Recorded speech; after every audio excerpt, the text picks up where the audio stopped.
الرحمن الرحيم. السلام عليكم ورحمة الله وبركاته.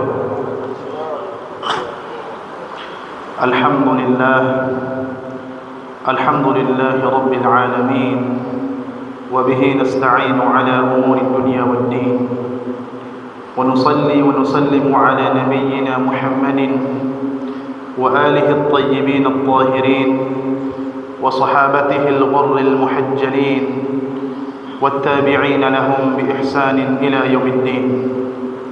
أما بعد، فاسمعوا قول ربكم جل وعلا في محكم التنزيل: الحج أشهر معلومات، فمن فرض فيهن الحج فلا رفث ولا فسوق ولا جدال في الحج، وما تفعلوا من خير يعلمه الله، وتزودوا فإن خير الزاد التقوى، واتقون يا أولي الألباب. صدق الله العظيم. Bapak Ibu kaum muslimin jamaah salat zuhur yang dirahmati Allah Subhanahu wa taala, tidak bosan-bosannya kita memuja dan memuji Allah, mengucapkan syukur kepada Allah Subhanahu wa taala atas segala limpahan nikmat, rahmat dan karunia yang Allah berikan kepada kita. Dengan karunia itu kita bisa menjawab panggilan Allah, seruan Allah Subhanahu wa taala. Salawat dan salam kita ucapkan untuk Rasulullah Muhammad sallallahu alaihi wasallam. Allahumma salli ala Muhammad wa ali Muhammad. Bapak Ibu kaum muslimin jamaah salat zuhur yang dirahmati Allah tabaraka wa taala, tidak terasa kita berada pada bulan Zulqa'dah.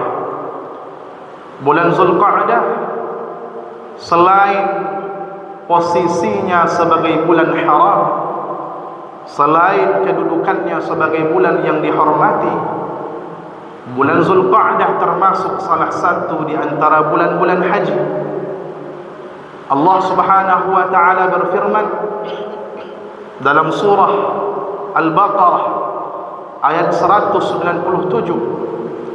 Allah katakan, Al-Hajju Ashhurun Ma'lumat. Haji itu atau musim haji itu pada bulan-bulan yang telah dimaklumi, pada bulan-bulan yang telah diketahui. Yang mana bulan-bulan yang diketahui? Bulan-bulan tersebut sebagaimana dikatakan oleh para ahli tafsir, al-ashhurul ma'lumat Syawal wa Dzulqa'dah wa Dzulhijjah. Bulan tersebut adalah bulan Syawal, bulan Dzulqa'dah, lalu bulan Dzulhijjah. Ada yang mengatakan bulan tersebut adalah bulan Syawal, bulan Dzulqa'dah, wa ashrun min Dzulhijjah, dan 10 hari dari bulan Dzulhijjah. Ala kulli hal, bulan Dzulqa'dah termasuk salah satu bulan yang di dalamnya adalah musim haji. Artinya mulai dari bulan Syawal, mulai dari bulan Dzulqa'dah, orang-orang telah mempersiapkan diri, bahkan ada yang mungkin telah berangkat ke Makkah untuk tujuan berhaji. Bapak Ibu kaum muslimin jamaah salat zuhur yang dirahmati Allah Subhanahu wa taala, lalu Allah Subhanahu wa taala katakan, faman farada fihinnal hajj, maka siapa saja yang ingin berhaji, siapa saja yang berihram,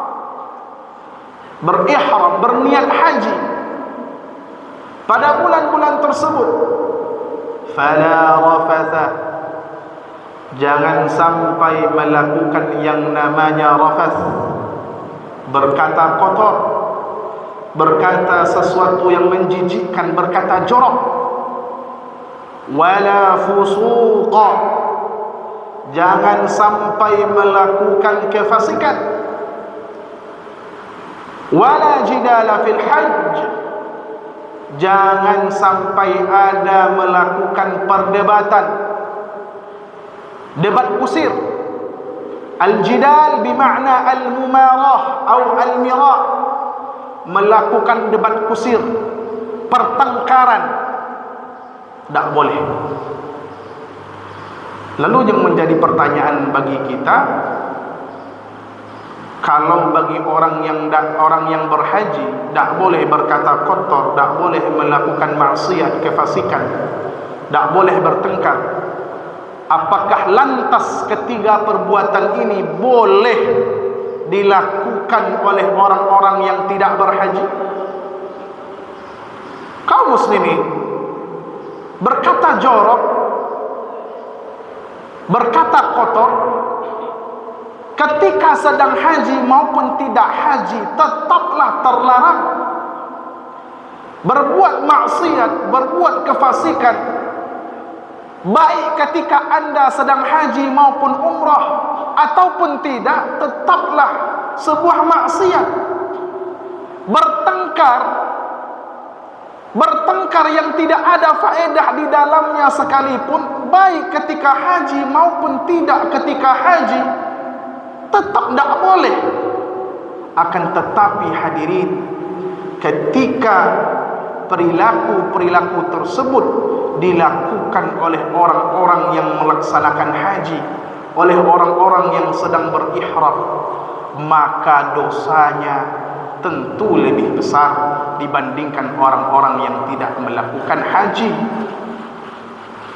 Maka larangan di sini, larangan berkata kotor, larangan berbuat kefasikan, berbuat kemaksiatan, larangan bertengkar bagi orang yang melaksanakan haji, bagi orang yang melaksanakan ihram. Larangannya lebih kuat, larangannya tentu lebih daripada yang tidak berihram. Kaum muslimin yang dirahmati Allah Subhanahu wa taala,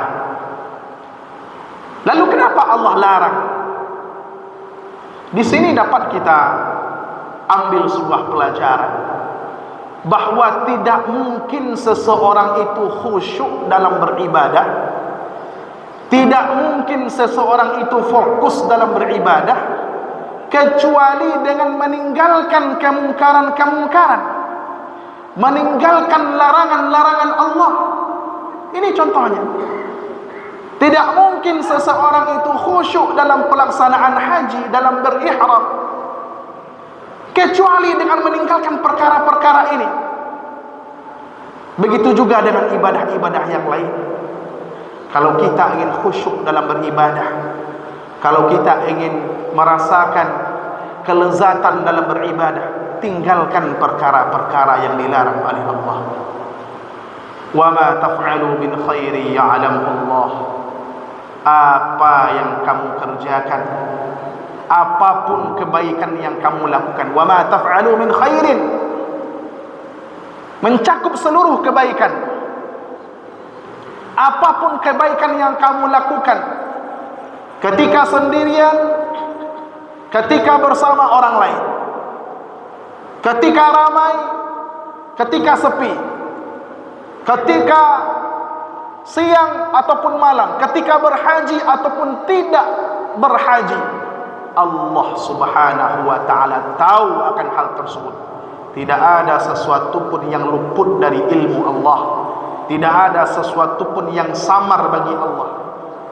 Hatta walaupun semut hitam yang kecil, hitam pekat, di atas batu hitam yang hitamnya sangat pekat, pada malam yang gelap sangat pekat gelapnya, Allah tahu.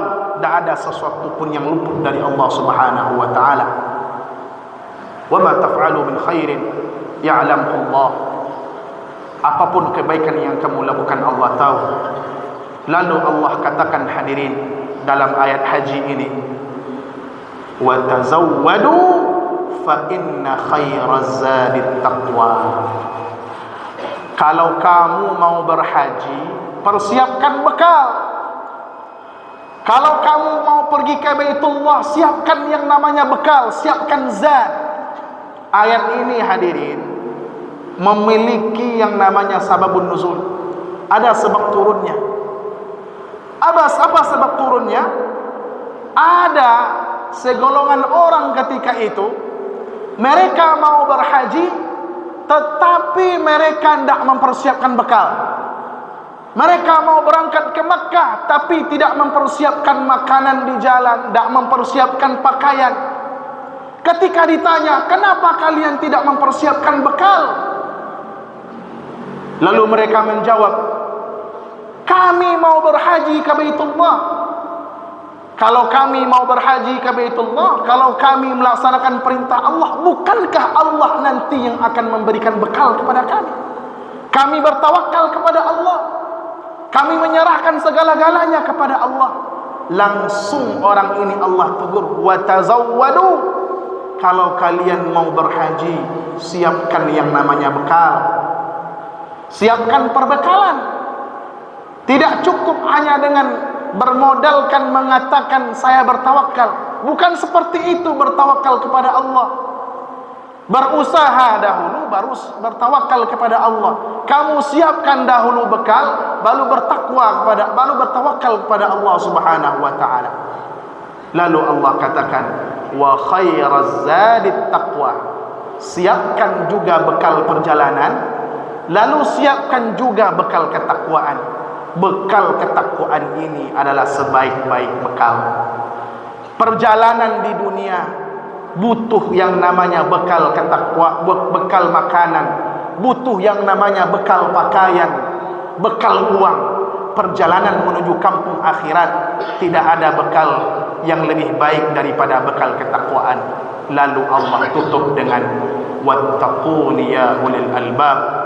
Kalau takwa itu adalah sebaik-baik bekal, maka bertakwalah kepada Allah, wahai orang-orang yang berfikir.